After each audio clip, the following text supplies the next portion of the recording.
ऐसे में अब नेहर रूहान को बचपन की तस्वीर फोन में दिखाकर उसे सब कुछ याद दिलाने की कोशिश करेगा, क्योंकि रूहान साफ मना कर चुका है कि नेहर उसके पापा नहीं है। ऐसे में नेहर के लिए यह पल बेहद दर्द भरा साबित होगा, क्योंकि जिस बच्चे को वह हर दिन अपनापन महसूस कराने की कोशिश कर रहा है, वही बच्चा ऐसी बात कह देता है जिसका कोई मतलब ही नहीं बनता। लेकिन यही बात आगे कहानी का सबसे बड़ा मोड़ बनने वाली है। सीन में दिखाया जाएगा कि घर में प्यार भरा माहौल है। रोही अपने हाथों से रूहान को खाना खिला रही होती है। पहले वह अपने हिस्से का खाना प्यार से खिलाती है और रूहान खुशी खुशी खा लेता है। फिर वह मम्मी के हिस्से का निवाला भी बड़े प्यार से खा लेता है। यह देखकर रोही की आंखों में खुशी आ जाती है।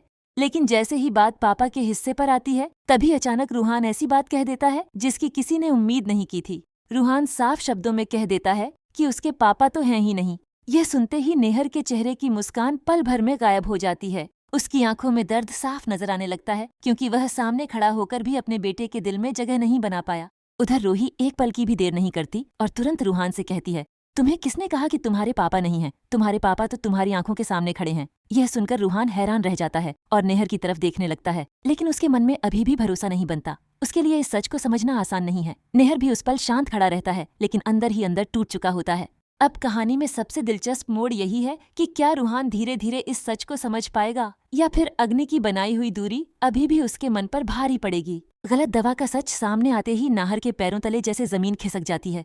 उसकी आंखों में पहले हैरानी उतरती है और फिर वही हैरानी धीरे धीरे भड़कते हुए गुस्से में बदल जाती है। वह सीधे अग्नि के सामने जाकर खड़ा हो जाता है। उसकी आंखों में सवाल भी होते हैं और चेतावनी भी। बिना एक पल गंवाए नाहर उंगली उठाकर अग्नि से पूछता है कि आखिर वह उसके बेटे के साथ क्या खेल खेल रही है। घर का माहौल अचानक तनाव से भर जाता है। हर कोई सन्न रह जाता है, क्योंकि नाहर का यह रूप पहले कभी किसी ने नहीं देखा था।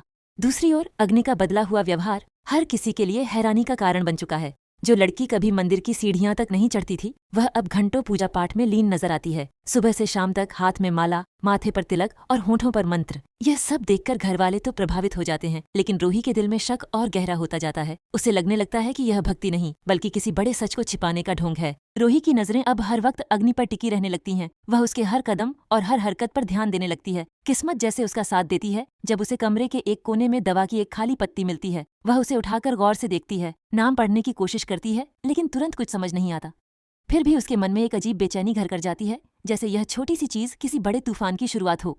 रोही उस दवा के नाम को अपने फोन में खोजती है। जैसे जैसे स्क्रीन पर जानकारी खुलती जाती है, उसके चेहरे का रंग उड़ता जाता है। उसे पता चलता है कि यह कोई साधारण दवा नहीं, बल्कि ऐसी दवा है जो इंसान के दिमाग पर असर डालकर उसके व्यवहार को बदल सकती है, उसकी सोच को नियंत्रित कर सकती है। यह जानकर रोही के हाथ कांपने लगते हैं। अब उसके सामने रूहान के बदले हुए व्यवहार की असली वजह साफ होने लगती है। उसे याद आता है कि कैसे पिछले कुछ दिनों से रूहान अचानक बदल गया था। उसकी बातें, उसका व्यवहार, यहाँ तक कि उसकी आंखों की चमक भी जैसे बदल गई थी। और सबसे ज्यादा हैरानी की बात यह थी कि वह अग्नि की हर बात बिना सवाल माने जा रहा था। अब रोही को यकीन हो जाता है कि यह सब किसी संयोग का हिस्सा नहीं, बल्कि एक सोची समझी साजिश है।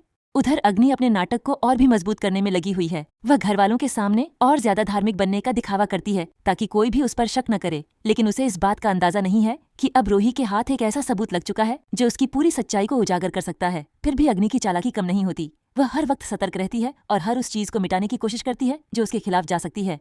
नाहर भी अब चुप बैठने वालों में से नहीं है। वह अपने बेटे की हालत देखकर टूट चुका है, लेकिन अब उसके अंदर एक पिता का गुस्सा जाग चुका है। वह ठान लेता है कि चाहे जो हो जाए, वह इस सच्चाई को बाहर लाकर रहेगा। वह अग्नि पर नजर रखना शुरू करता है और उसके हर कदम पर शक करने लगता है। घर के अंदर अब एक अदृश्य जंग शुरू हो चुकी है। एक तरफ साजिश और दूसरी तरफ सच्चाई की तलाश। रोही और नाहर धीरे धीरे इस रहस्य की परतें खोलने लगते हैं। हर नया सुराग उन्हें अग्नि के और करीब लाता है, लेकिन साथ ही खतरा भी बढ़ता जाता है। उन्हें एहसास हो जाता है कि अग्नि सिर्फ चालाक ही नहीं, बल्कि बेहद खतरनाक भी है। वह अपने राज को बचाने के लिए किसी भी हद तक जा सकती है। इसी बीच अग्नि को भी शक होने लगता है कि कोई उसके पीछे पड़ा हुआ है। वह अपनी चालें और तेज कर देती है। वह कोशिश करती है कि रूहान को पूरी तरह अपने नियंत्रण में रखे, ताकि वह कभी सच बोल ही न सके। लेकिन माँ का दिल सब समझ जाता है। रोही अपने बेटे की आंखों में छिपी बेबसी को पढ़ लेती है। वह महसूस करती है कि रूहान अंदर से मदद के लिए पुकार रहा है। यही एहसास उसे और मजबूत बना देता है। अब वह सिर्फ सच जानना नहीं चाहती, बल्कि अपने बेटे को इस जाल से बाहर निकालना चाहती है। कुछ रात बाद रोही चुपके से रूहान के कमरे में जाती है और उसकी अलमारी, दराज और बैग की तलाशी लेने लगती है। काफी देर तक कुछ नहीं मिलता, लेकिन तभी उसे एक छोटी सी शीशी मिलती है जिसमें वही दवा भरी होती है। रोही का दिल जोर जोर से धड़कने लगता है। अब उसका शक यकीन में बदल चुका था। अगले दिन रूही बहुत ही सामान्य व्यवहार करती है, जैसे उसे कुछ पता ही न हो, लेकिन अंदर ही अंदर वह हर पल अग्नि की निगरानी कर रही होती है। फिर एक दिन वह छिपकर देख लेती है कि अग्नि किस तरह रूहान के जूस में वह दवा मिला रही है। यह देखकर रूही की आंखों में आंसू आ जाते हैं, लेकिन वह खुद को संभालती है और तुरंत अपने फोन में यह सब रिकॉर्ड कर लेती है। अब उसके पास वह सबूत था जिसका उसे इंतजार था। रात को जब सब लोग एक साथ बैठे होते हैं, तभी रूही अचानक सबके सामने वह वीडियो चला देती है। जैसे ही वीडियो में अग्नि की सच्चाई सामने आती है, पूरे घर में सन्नाटा छा जाता है। नाहर की आंखों में आग भड़क उठती है और वह बिना एक पल गंवाए अग्नि के पास पहुंच जाता है। इस बार उसका पूरा अस्तित्व अग्नि पर सवाल बनकर टूट पड़ता है। डॉक्टर की जांच में साफ हो जाता है कि रूहान को ऐसी दवा दी गई थी जिससे उसका मानसिक संतुलन और निर्णय लेने की क्षमता प्रभावित हो सकती थी। यह सुनकर घर वालों के पैरों तले जमीन खिसक जाती है। अब अग्नि पूरी तरह गिर चुकी थी, उसका हर झूठ बेनकाब हो चुका था। लेकिन तभी अग्नि रोने लगती है और एक नया सच सामने रखती है। वह बताती है कि उसने यह सब किसी मजबूरी में किया और उस मजबूरी के पीछे एक ऐसा नाम जुड़ा है जिसे सुनकर नाहर और रूही दोनों के होश उड़ जाते हैं। वह नाम था अदील। यह सुनते ही पूरे घर में जैसे बम फट जाता है, क्योंकि अदील कोई बाहरी दुश्मन नहीं, बल्कि इसी परिवार से जुड़ा हुआ वह शख्स था जिसने कभी इस परिवार को भीतर तक तोड़ दिया था। अब साफ हो चुका था कि यह खेल सिर्फ अग्नि का नहीं, बल्कि किसी और की गहरी और सोची समझी साजिश का हिस्सा था। नाहर तुरंत इस नाम के पीछे छिपी सच्चाई तक पहुंचने का फैसला करता है। उसके अंदर अब सिर्फ गुस्सा नहीं, बल्कि अपने बेटे को बचाने की जिद जाग चुकी थी।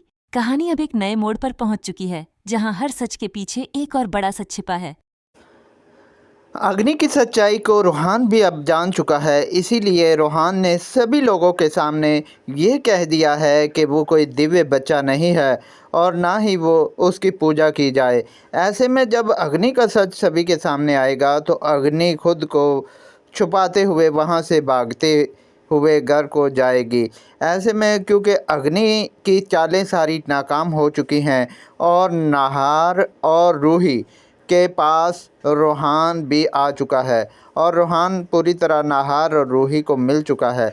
लेकिन अब रूहान को ये नहीं पता है कि नाहर ही उसके पापा हैं, इसीलिए रूही उसे खाना खिलाती है और खाना खिलाते हुए कहती है कि अपनी मम्मा के हिस्से का खा लो।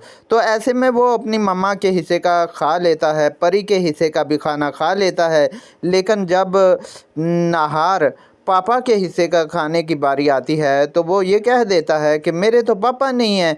ऐसे में रूहान को याददाश्त वापस लाने के लिए वो बचपन की फ़ोटोज़ वगैरह दिखाने वाले हैं, ताकि रूहान की वो खोई हुई याददाश्त वापस आ सके और रूहान को ये पता चल सके कि नाहर ही उसके पापा हैं। रूही ऐसा करते हुए दिखाई देने वाली है आगे, और जहां वो नाहर को पूरी तरह उसकी बचपन की याददाश्त दिलाने की कोशिश करेगी और ताकि वो अपने पापा का सच भी जान सके और उसे ये पता चल सके कि नाहर ही उसके पापा हैं। ऐसे में अग्नि ने रूहान को काफ़ी ज़्यादा दवाइयाँ खिलाई थी जिनका असर उस पर गहरा हुआ था, लेकिन अब रूहान आहिस्ता आहिस्ता ठीक होने लगा है और रूहान अब पूरी तरह ठीक होता हुआ नज़र आएगा। आगे एपिसोड में कहानी काफ़ी ज़्यादा इंटरेस्टिंग होती हुई दिखाई देने वाली है, क्योंकि रूहान अब नाहर और रूही के पास आ चुका है और अग्नि का सच भी सभी के सामने आ चुका है और रूहान ने अपने मुंह से ये कह दिया है कि वो कोई दिव्य बच्चा नहीं है और ना ही उसकी पूजा की जाए।